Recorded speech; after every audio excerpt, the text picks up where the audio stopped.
Meski kerap dianggap sebagai hama, siapa sangka tikus berperan penting pada ilmu pengetahuan.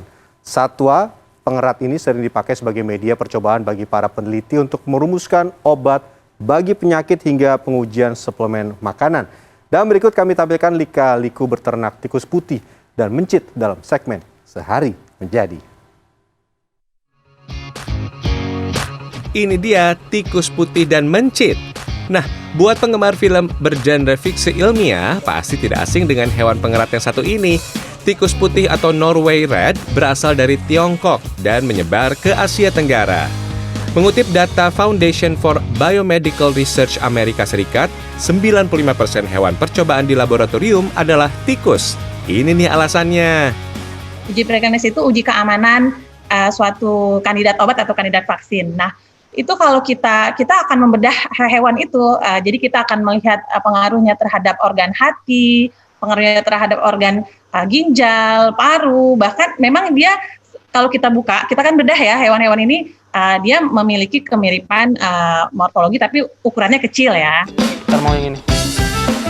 Saat ini saya ada di salah satu peternakan tikus di Serua Indah, Ciputat, Tangerang Selatan, Banten. Di tempat ini ada 1.000 lebih tikus yang dikembangbiakan.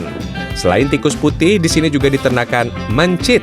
Hewan dengan nama latin Mus musculus ini adalah anggota Muridae atau tikus-tikusan berukuran kecil.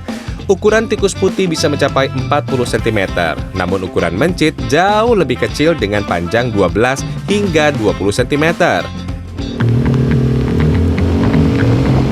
Di pagi hari, peternak memiliki ritual khusus. Pertama-tama kami mendatangi salah satu toko roti di Kedaung, Ciputat, Tangerang Selatan. Di tempat ini, kami mengambil pinggiran kulit roti tawar yang baru selesai dibuat. Pak, terima kasih ya Pak. Mari. Selamat datang di segmen Sehari Menjadi. Satu karung kulit roti ini udah kita beli. Satu karung ini harganya Rp30.000 dan kita akan langsung ke rumah untuk memelihara mencit dan tikus putih.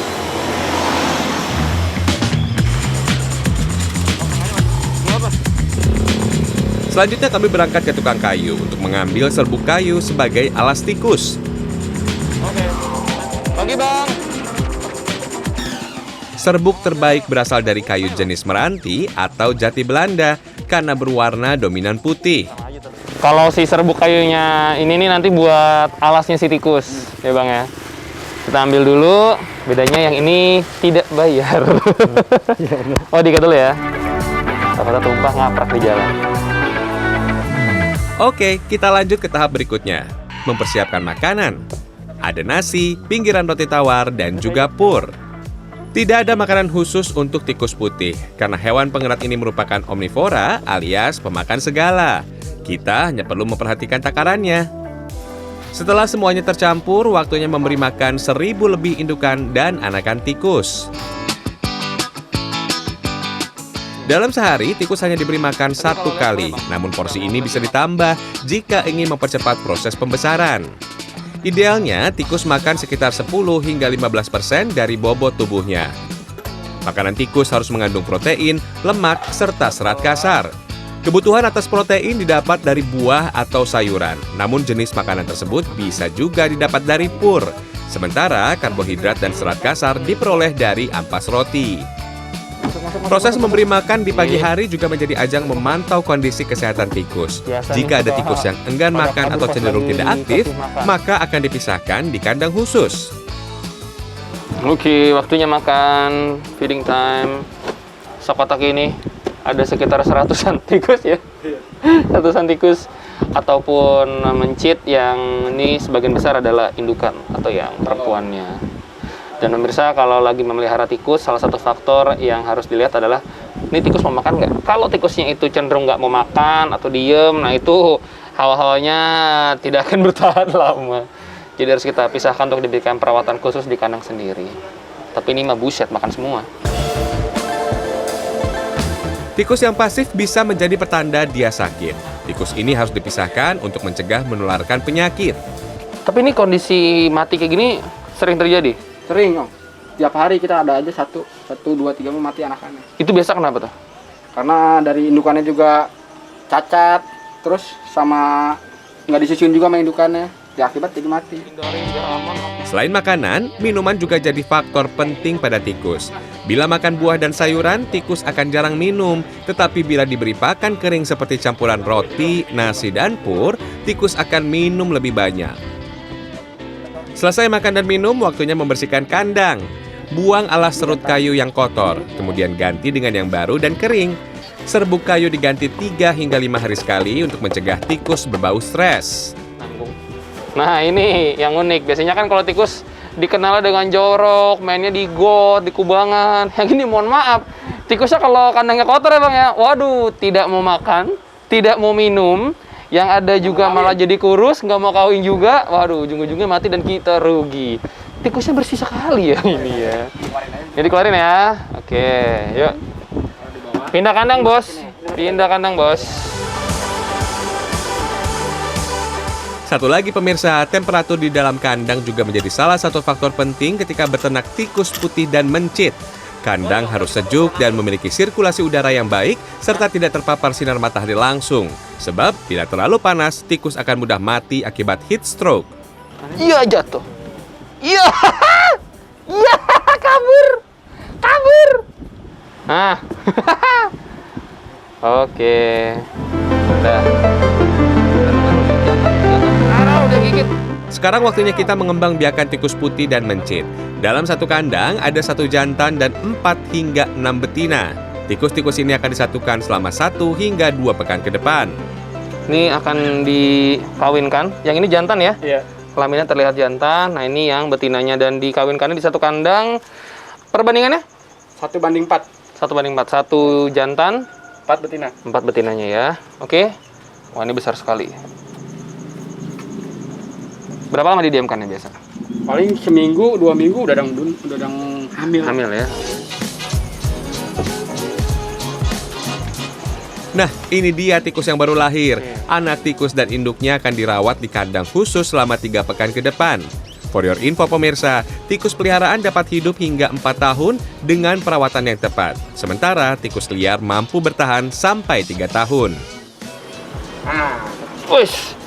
Aduh, dia kalau sedang masa kawin tuh emang lebih sensitif ya. Aduh, ini cakara keluar semua nih, ngeruk-ngeruk. Ini lagi ngisi. Berapa hari lagi Bang biasanya dia? Paling 2 hari. 2 hari ya? Hari udah beranak. Sehari udah melahirkan.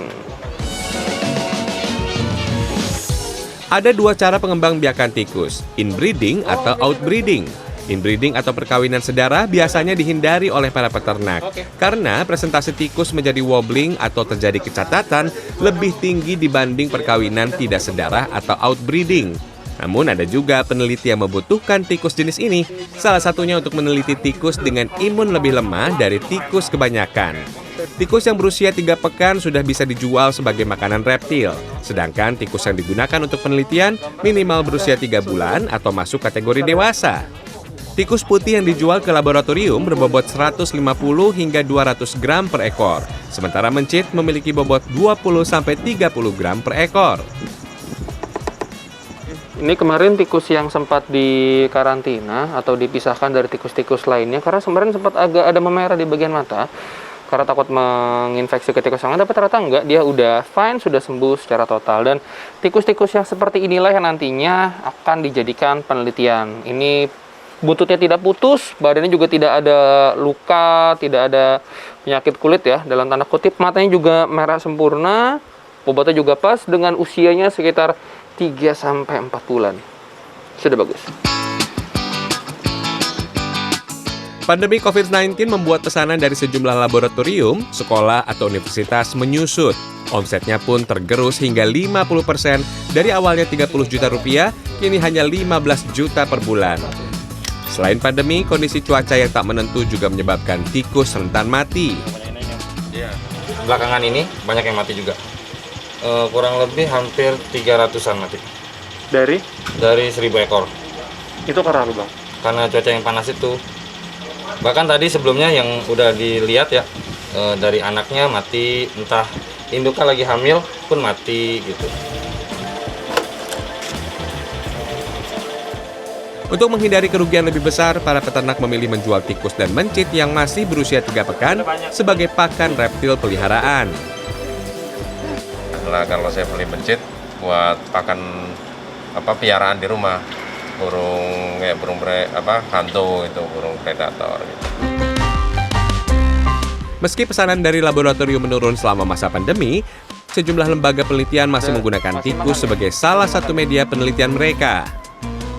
Nah, beberapa penelitian yang kami lakukan diantaranya adalah kami ingin melihat apakah ada daun ketepeng badak dapat meningkatkan imunitas seseorang. Kita tadak dan ini kita ujikan dulu pada mencit sebelum kita berikan pada manusia. Selain itu kita juga melakukan uji tanaman mengkudu sebagai anti hipertensi. Kemarin juga di gambar itu ada pengujian yang mengukur tekanan darah dari tikus itu. Meski omsetnya menjanjikan, ingat jika ingin beternak tikus harus fokus pada pemberian pakan. Kedua, jangan sampai tikus kepanasan ya, karena akan mudah mati dan ujung-ujungnya rugi. Bagaimana? Tertarik menjadi peternak tikus atau justru pemirsa geli memegangnya? Rian Fernando, Dwi Agung Yuldiarto, Tangerang Selatan, Banten.